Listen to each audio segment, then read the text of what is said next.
I was 60 years old, the day I realized that surviving life is not the same as living it. And it all began with a slap.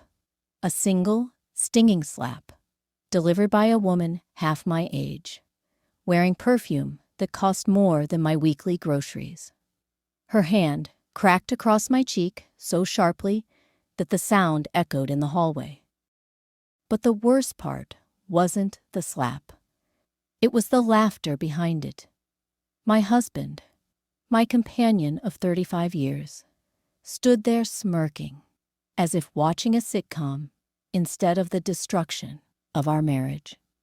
I remember touching my cheek, feeling the heat, feeling my pride bleed out of me. I remember her lipstick, bright red, shining like a warning sign. I remember his grin, wide, careless, like he had finally chosen which life he wanted. And I remember the moment something inside me finally broke free. Because he didn't just laugh at my pain. He awakened the very woman he thought he had destroyed. People see a 60-year-old woman and think she's fragile, slow, irrelevant. But they forget we have survived more than most could ever handle. And that day, I decided to stop surviving my life and start rewriting it. If you ask people how a marriage ends, they imagine shouting, door slamming, dramatic fights. But real marriages don't die loudly. They die in tiny moments. When he stops listening. When you stop asking. When both of you pretend that silence is normal. When you convince yourself that comfort is more important than truth. I was 25 when I married Richard. He had big dreams back then. Opening his own construction company. Buying a ranch. Maybe even writing a book. I loved his ambitions. I loved the way he believed life owed him something grand. We built our house together, literally. Hammer by hammer, brick by brick. I cooked his meals, typed his business letters, and raised our daughter, Emily, mostly alone, while he chased jobs across states. I always believed we were a team. But teams require two players. I was the only one on the field. By 40, he grew cold. By 50, he grew distant. By 55, he treated me like a piece of furniture, familiar, silent, and unnoticed. But I stayed, because women of my generation were taught that marriage is a duty, not a choice. What I didn't know was that he had already chosen something else. Someone else. Her name was Savannah. 28. Long nails, fake lashes, a body sculpted by the gym, and, probably, a surgeon. She walked like the world owed her something. I discovered the affair by accident, through bank statements, expensive dinners, hotel charges, spa receipts.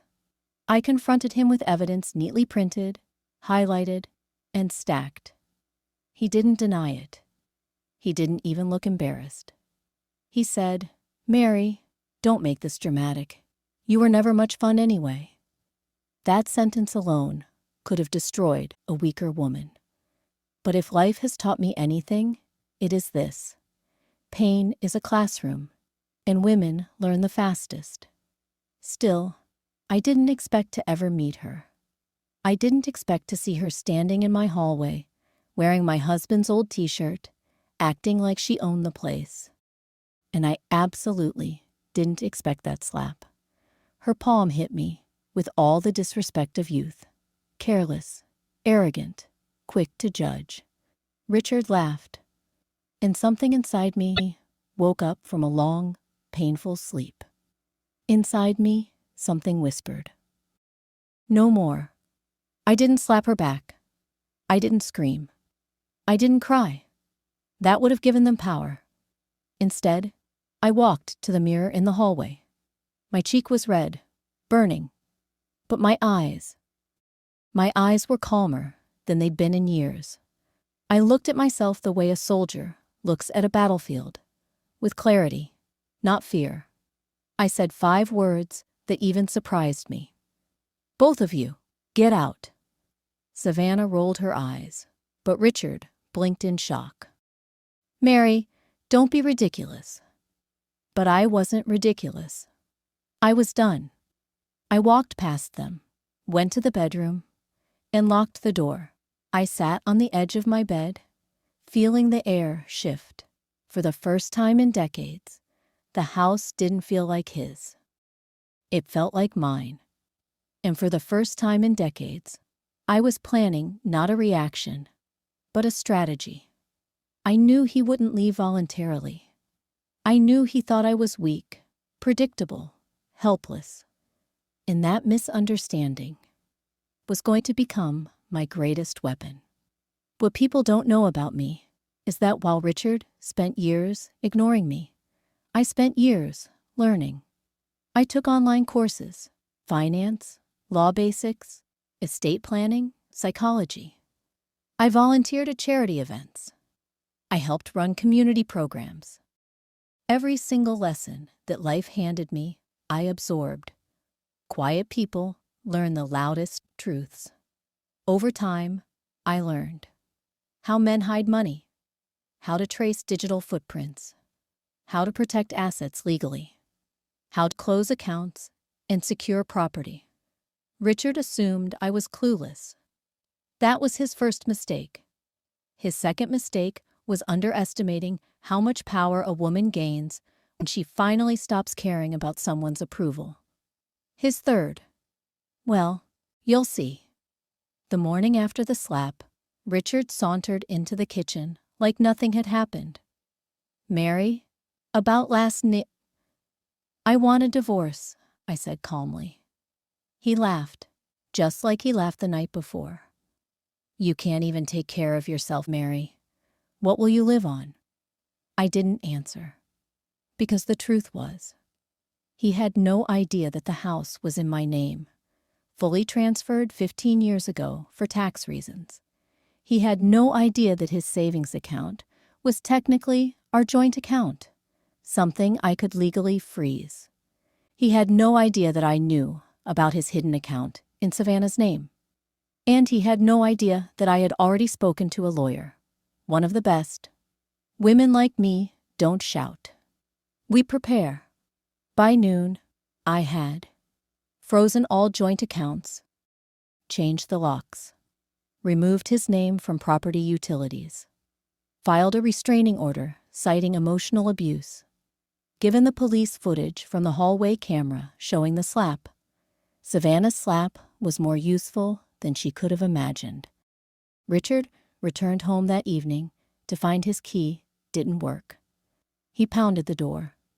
He screamed my name. He threatened lawsuits, revenge, humiliation. But the police came faster than he expected. He left in handcuffs for violating the temporary order. Savannah wasn't laughing now. Now, here's the part that will surprise you. After securing everything, after winning legally, after ensuring I had full control of the house, I gave it away.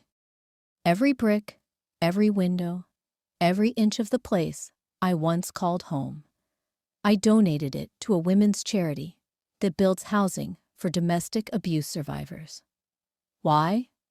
Because that house held memories, not a future. And I was tired of living in a museum of broken promises.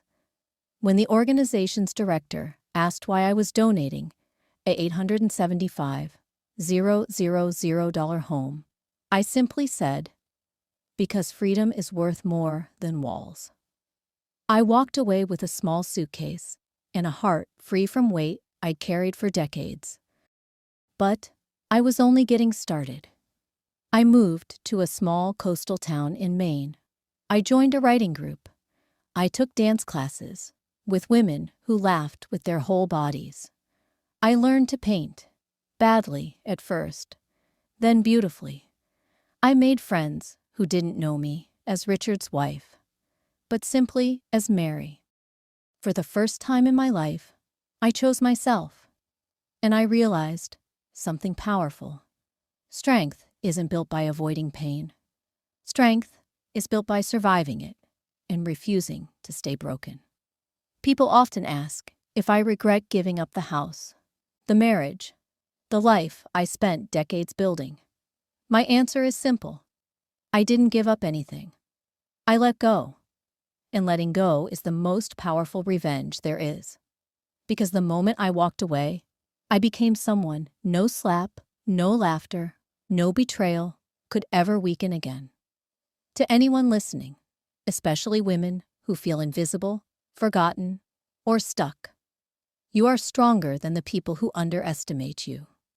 You are wiser than the people who betray you. You are braver than the people who laugh at your pain. And when you finally rise so high that their laughter can't reach you anymore.